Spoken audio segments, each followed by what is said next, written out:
Welcome to episode 56, Wisconsin. Today we're going to discuss the legend of Paradise Road. Then we're going to cover Richard Macek, a.k.a. the Mad Biter. I'm your host, Chris, and joining me as always is James. Good evening, Chris. Good evening, everybody. How you doing, my brother? Doing good. Looking forward to another informational, fun-filled episode. Absolutely, man. I love this stuff. So why don't we go ahead and get into your topic and discuss the legend of Paradise Road. Indeed, sir. Everywhere you travel in this great nation, there always seems to be a scary tale or place intended to scare the crap out of the local teenage population. Well, be that as it may, this week's point of interest takes us to the dark backroads near Jefferson, a tale about a seemingly harmless two-lane road winding through a tunnel of trees. I don't know about you, but that always sounds, I love dark, scary roads. Tunnel of trees, Yeah. Oh, yeah. Well, better than Tunnel of Love. Yeah, indeed. But alas, once night falls, a whole different beast is born. According to local legend, three sisters once lived in a house on Paradise Road. They were accused of witchcraft. How often did that happen? Every single time you get women by themselves. Yep. And subsequently, unfortunately, they were hanged from the trees on their property. This may sound like a common ghost tale to most, and I can't blame anyone for thinking that way. But when trying to explain the disturbing things you can encounter out there, it's a pretty good starting point. Now, for every mystery, there is usually someone who knows the truth, but it can prove difficult when you start looking and asking around. You will either get attention seekers who will embellish the facts, people are too scared to speak up at all, or the all-popular doubter who secretly believes in the merit but won't go on record as a witness, which is aggravating. It's like, if you know something, say something, If you see something, say something. That's right. Well, so far anyway, to this day, the witch tale is still one of the most common explanations for the disturbing things you can encounter out there at night. And make no mistake about it, they are quite disturbing. Not everyone has an encounter on Paradise Road, and people will see what they want regardless. People will do that. If they're familiar with the urban legend, they're much more likely to experience it in person. Of course they are, because, when you go out there, you're going to fill your head with all these premonitions. A preconceived notion is a powerful thing. Yeah, exactly. But, haunted or not, the secluded darkness alone makes it a seriously spooky place. And for those more sensitive to phenomena, experiences range from run-of-the-mill ghost sightings to logic-defying horror. Ooh, I like that. I like a logic-defying horror. Give me some more of that. Yeah. Like any good scary story, there is an omnipresent dread in the area. Do you experience feelings of dread in your attic or basement? Is it just your ex-wife? That's right. Footsteps seem to follow you everywhere, for one thing, and the woods get super dark at night. But beyond that, Paradise Road deviates a bit towards some deeply unsettling Ari Aster type shit. We're talking short, robed figures running around in the woods. Cool. I started laughing. I said short robed? It's like, is there like some backwoods illegal massage parlor going on? No, it sounds more like Jawas back there. They're going to fucking take apart your car. Exactly. I wish I could make that Jawa noise. I know. It's too hard for me to do, yeah. Anyway, we got the short robe figures. We have the inhuman, disembodied screams, and one account involves someone being paced by shadows. Wow. Yeah. Fun stuff. Yeah. If I was getting paced by a shadow, I think I'd freak, dude. We investigate. We do things. We're like, cool, I've seen a shadow before. But if I'm in the woods and getting paced by a shadow, I don't know. If it's standing on two legs, I wouldn't be so scared. If it was on four, then I'd probably be a bit more scared. I hear you. One of the more gruesome details involves a spectral, decapitated raccoon with blood that will glisten in headlights. Somebody kill Rocket? Somebody kill Rocket. Bastards. I don't know. Incidentally, the witchy imagery recalls the cult Wisconsin horror short Coven, the subject of the essential 2000 documentary American movie. In it, a young artist is terrorized by hooded figures in robes surrounding his car in a rural area. Sound like Jawas to me. They're going to take your stuff, like man. The Jawas, man. This is obviously a work of fiction, but given the similarity in subject matter and geographic proximity, Coven was shot in the Milwaukee area, where the filmmaker and documentary subject Mark Burchard resides. It's not a stretch to imagine how the two stories may have influenced each other. The problem with stories of the unexplained is there is only so much mileage you can get out of them, one which we've discussed before, Oh, yeah, many, many times. Without any real proof, we're forced to rely mostly on incomplete, secondhand accounts, but then there's at least that one real-life horror story to take place in the general vicinity of the Paradise Road. Let's get into that. It's a sordid affair that sounds like something out of a Coen Brothers movie.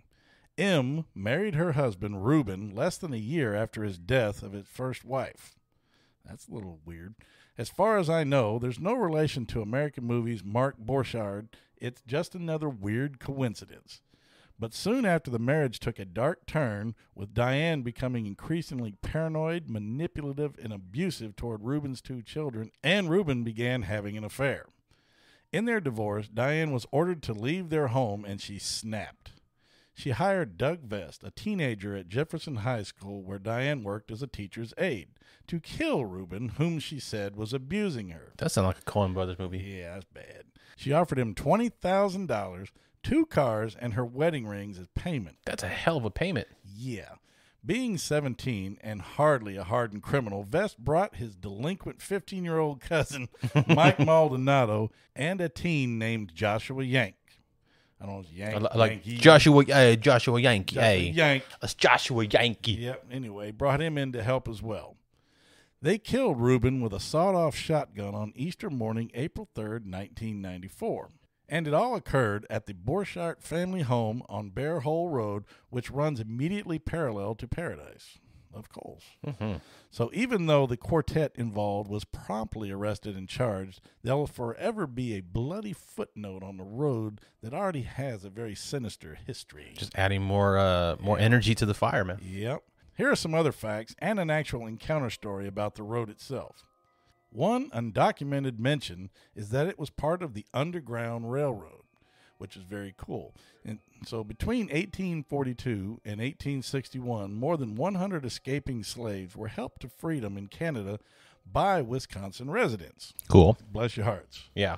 But because both the enslaved and their helpers had to conceal their work, details of how the fugitives passed through the Wisconsin area are very scarce. Okay. So I couldn't dig up anything to actually substantiate whether this road was actually part of it or not. But it's said to be. Cool. That's all I can say. That's all that matters. That's all that matters. It said it was to be.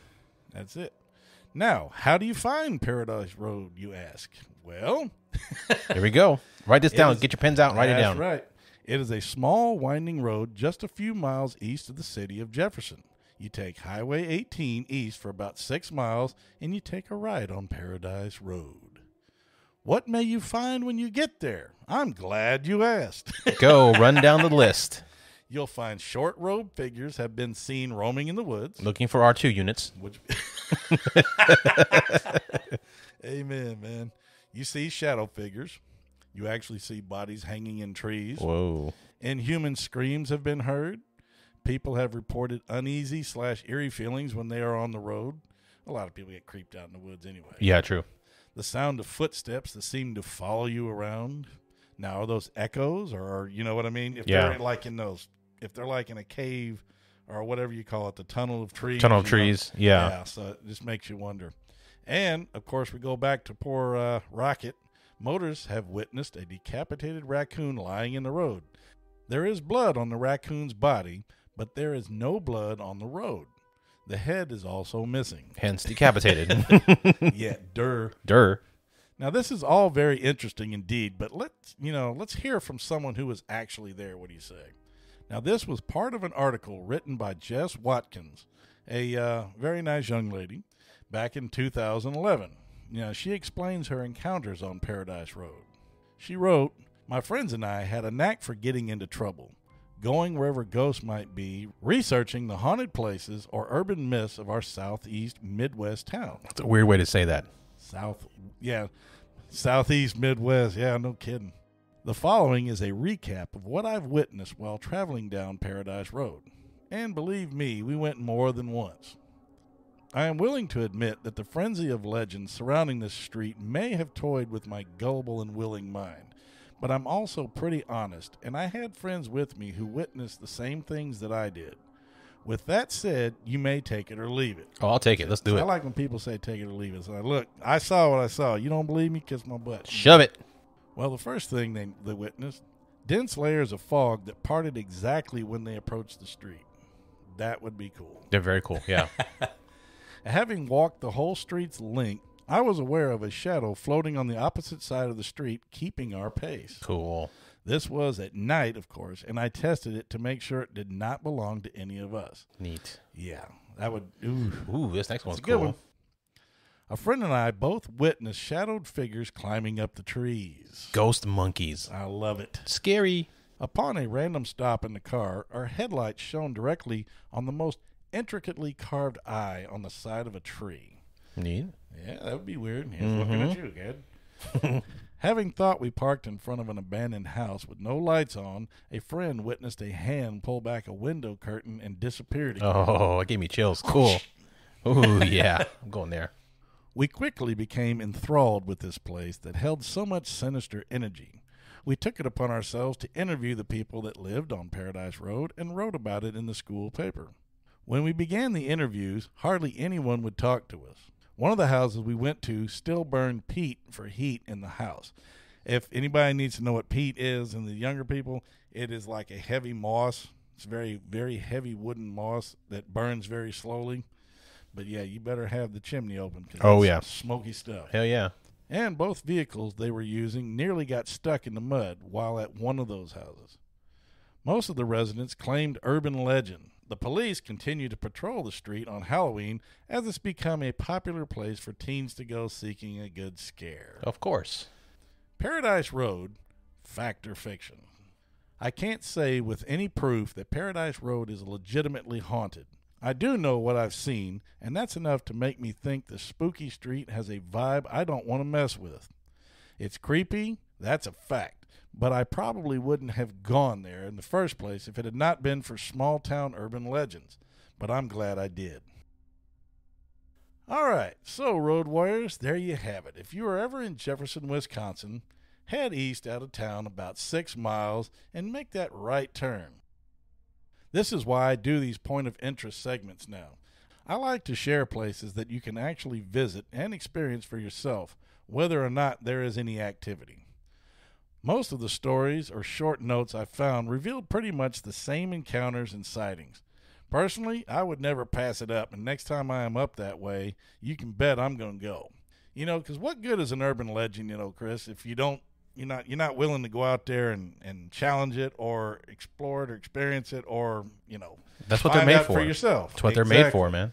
As an investigator, and I think I speak for Chris here, witness accounts are awesome, but I need evidence before I just leap. Amen. You know, that said, let's go for a drive in rural Wisconsin. What do you say, brother? That sounds like a plan. Man, that place sounds cool. Because, you know, we have Patterson Road here in Houston. Yes, we do. But that doesn't have anywhere near the amount of legend that this place has. So they claim. Anyway. So they claim. I mean, I think that only has like ghosts and stuff. It has That's it. I believe it has a platoon of ghost Civil War soldiers. Right. I mean, knock on your vehicle and stuff. Yeah, but the legend is you have to stop your car and turn it off and leave it on the bridge, and you'll hear the knocking. But you're going to hear knocking anyway because the car engine pings after you turn it off. Yeah, you're going to hear it's very hard to substantiate. Right. Because we did actually go investigate. As a matter of fact, when we formed WHPS, that was the first place we went to actually investigate. Yeah, I've been down a few times, and it's just, you know, it's scary because it's near a cemetery, but it's also there's no street lights on it. Yeah, so it's super dark. Yeah, and see, that's what I'm saying. People see paranormal stuff or hear things or feel things because they're just creeped out. But if we had like shadow figures following you and Jawas there, that'd be cool as shit. We don't have any of that there. I'm loving that. I love it. Yeah, that's funny. I'm definitely ready to go down that road. Yes, sir. Grab me a snack and let's go check out some Jawas. Indeed. And some headless rockets. That is the weirdest legend of any place we've talked about yet, is a fucking decapitated raccoon. Hey, what do you? I mean, I see that all the time here because people hit them. It's not a decapitated person either. No, it's not. It's a raccoon. Decapitated animal. Like who thinks enough to like pass by roadkill and say, "That's a decapitated raccoon. That's peculiar." And it's spectral, but the blood, when the light shine, when it's the still car there. lights shine on, they said it actually shines when the car lights hit it. And I thought that was really interesting. I bet you somebody decapitated that raccoon, saved the head, and kept the head. So now the body is looking for the head. Probably. That's what it is. Out there in the Because road. there are stories of haunted railroad workers who lose their head, and you see their bodies floating on the tracks with like a carrying that old ghostly lantern, looking for their head. Heads, yeah. So that's what the raccoon's doing. It's looking for his head, man. Some dickhead has the raccoon's head on his shelf somewhere, and that raccoon is just looking for his head, man. Yep. Return the head, dude. Come on. Put the head back. Dude, don't be a dick. Come on. All right, man. Well, great story. I loved it. All right. That was super cool. Why don't we take a break, and then we will get into the second story of tonight. Hi, I'm Christine, and I'd like to introduce you to the True Crime Files podcast, a bi-weekly podcast that focuses on mysterious disappearances and unsolved murders. Every 2 weeks, we'll be releasing an episode that'll help you get to know a case really well without having to invest a lot of your time. Derived from the articles up on the True Crime Files website, you'll find that our show covers a diversity of victims and perspectives. You'll probably also notice that our episodes are narrated by Scott Fuller from the Frozen Truth and Status Pending podcasts. Be sure to subscribe to the True Crime Files today so that you never miss an episode. Thanks so much for listening, being a part of our true crime community, and helping to shine a light on cases that might otherwise be overlooked or underreported.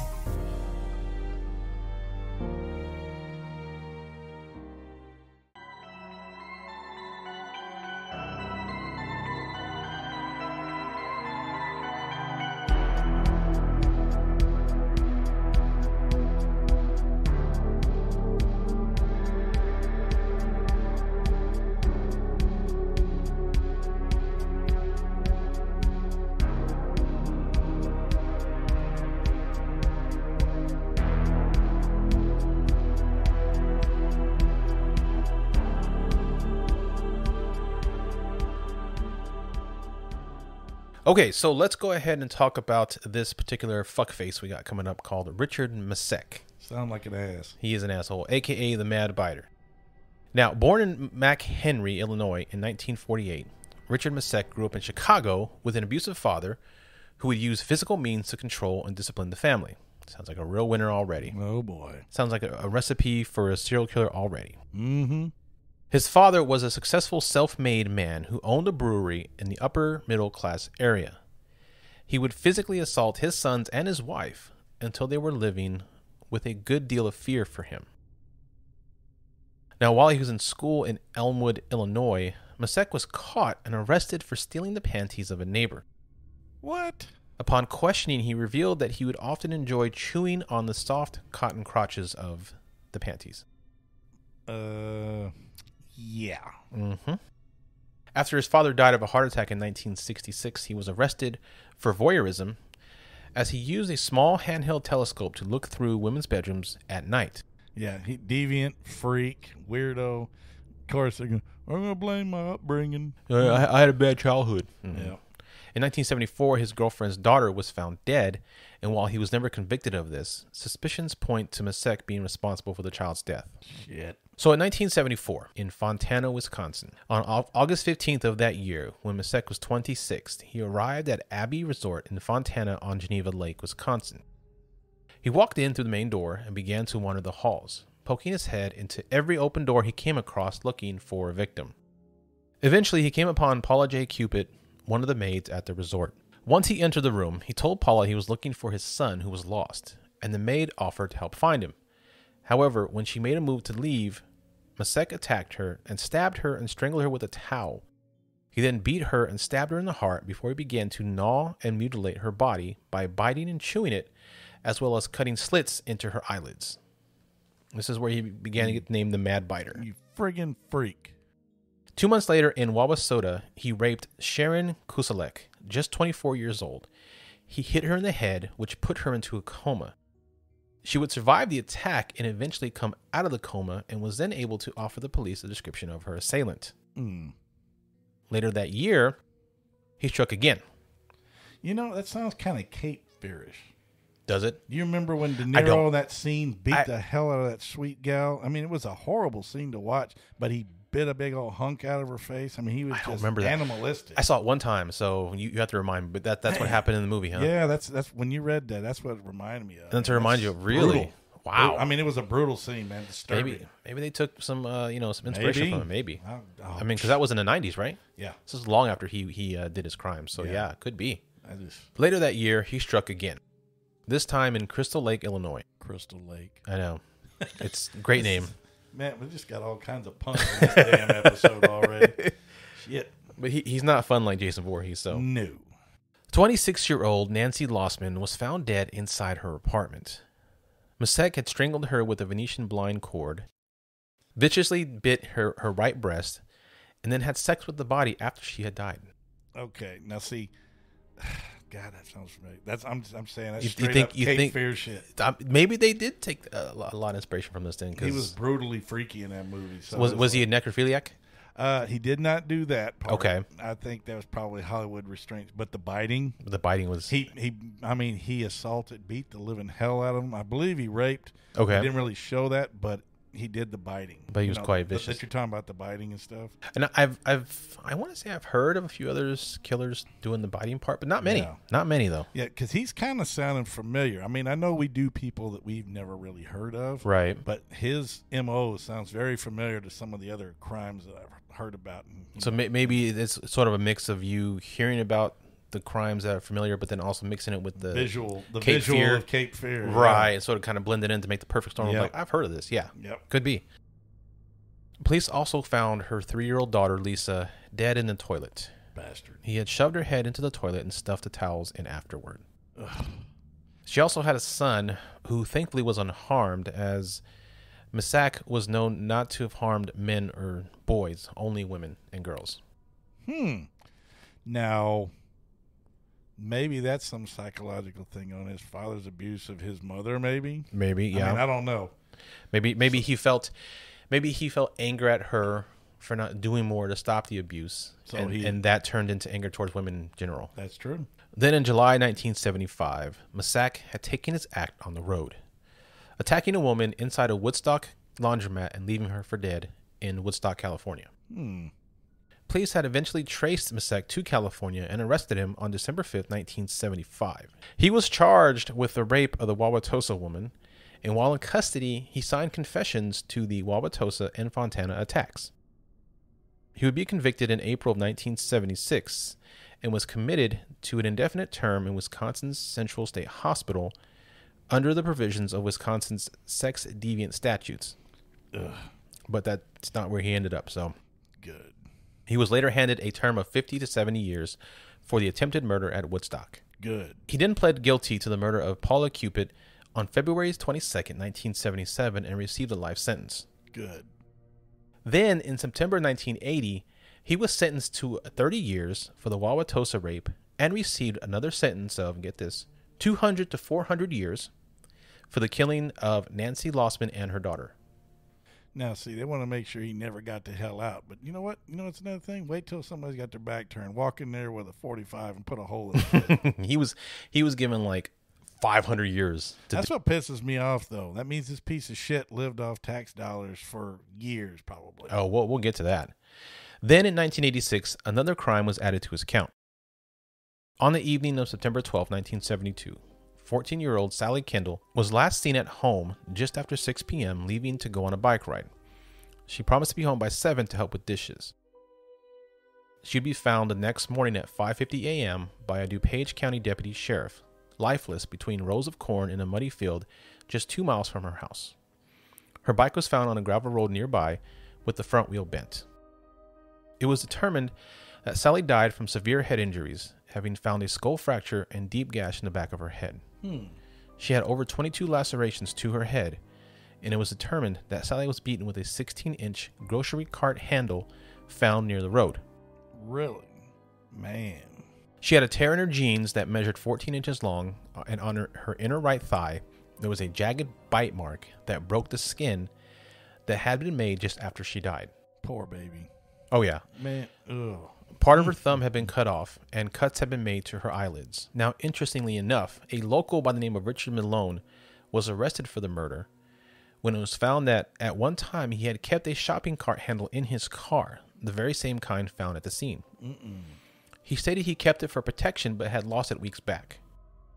A few dentists testified that they believed the bite mark matched Mr. Malone's teeth as well. However, one odontologist disagreed, stating that they didn't match. Malone was convicted for Sally's murder and sentenced to a term of 90 to 175 years. Ay, ay, ay. Then, at a prison review board in 1986, 4 dental experts testified that, thanks to advances in dental forensic technology, the bite marks actually matched Masek and not Malone. Good, I'm glad. Malone petitioned the governor for a claim of unconditional clemency, and finally, after additional review boards, Malone was released in 1982. I'd be like, that ain't my shit. More than 20 years after he was convicted. 20. So he spent 20 years in in prison prison for something he didn't do.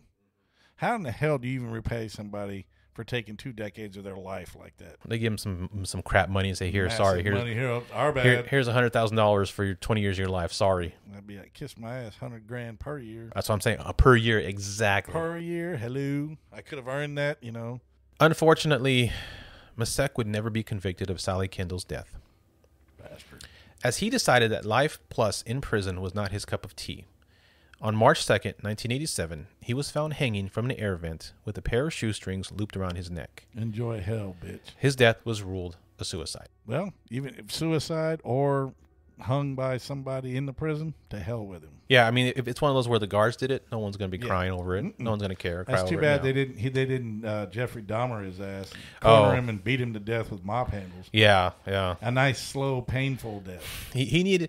Yeah, you usually hear of stories of like child killers who get it really rough in prison. So now, see, I know I talk a lot of smack and stuff like that, but me as a person.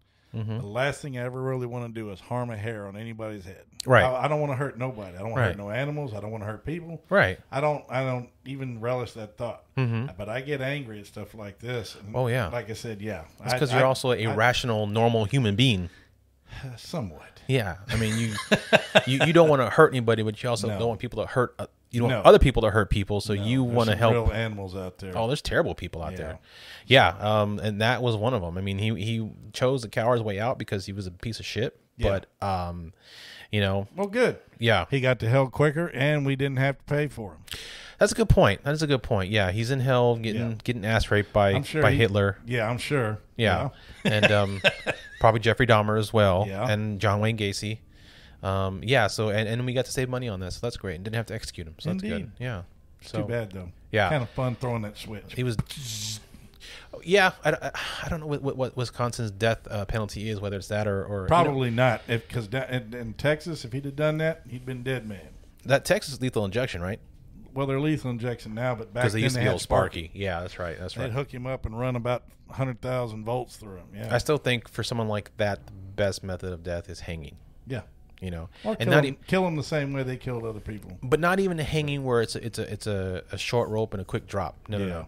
The type of hanging where like the whatever platform you're on slowly like leans forward and you slowly get your neck stretched. Kind of choked to death over about 15 minutes. Exactly. That is fitting punishment. That sounds vicious of us to say stuff like that. Okay, no. That's not vicious of us. What we just heard, that was fucking vicious. Yeah. That was disgusting. That was a man who had so many problems. Yeah. What we're saying here is sweet punishment. That's what it is. Indeed. Yeah.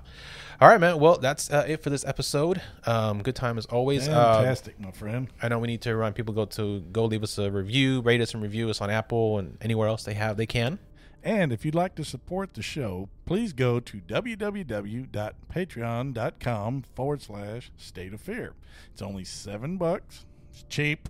Yep, cheap, and you get all kinds of extra material. We've got ad-free episodes, commentary tracks. We've got reviews. We've got special episodes. Matter of fact, we just released an episode to Patreon of a live interview we did with the staff at the Galveston Naval Museum. That was cool. That was a fun night. Which went well. We had a lot of fun there interviewing the staff and some of the paranormal investigators on site. And we did a little poking around ourselves, man. We did. Yeah, absolutely. But just $7, folks. If you got a chance, Try it out. If you don't like it, hey, bail.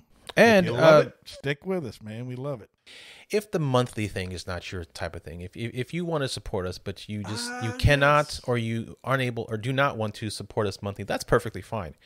Because we also offer another way to support us at buymeacoffee.com. Yep. So we have started this. It's a one-time donation thing. You can buy us 1 cup of coffee, 3 cups of coffee, 5, or whatever amount that you choose. Keep us awake on the road, folks. Yeah. So go to buymeacoffee.com/stateoffearpod. Or you can find the link on our Twitter site or our Instagram under the link tree. That's true. And help us buy us some coffee to keep us awake on this long drive across this country. Please.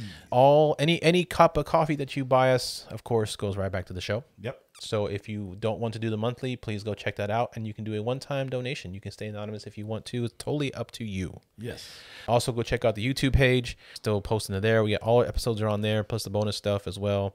And lastly, one more quick thing. Yeah. If anybody has a personal story. Yes, we actually have one this week, so we'll add it to the end of the episode. But nice. But if you do have a personal story or encounter or something you'd like to discuss with us or share with the people, we would love to hear your story. Just just write it out, I believe, and send it to us at stateoffearpodcast@gmail.com.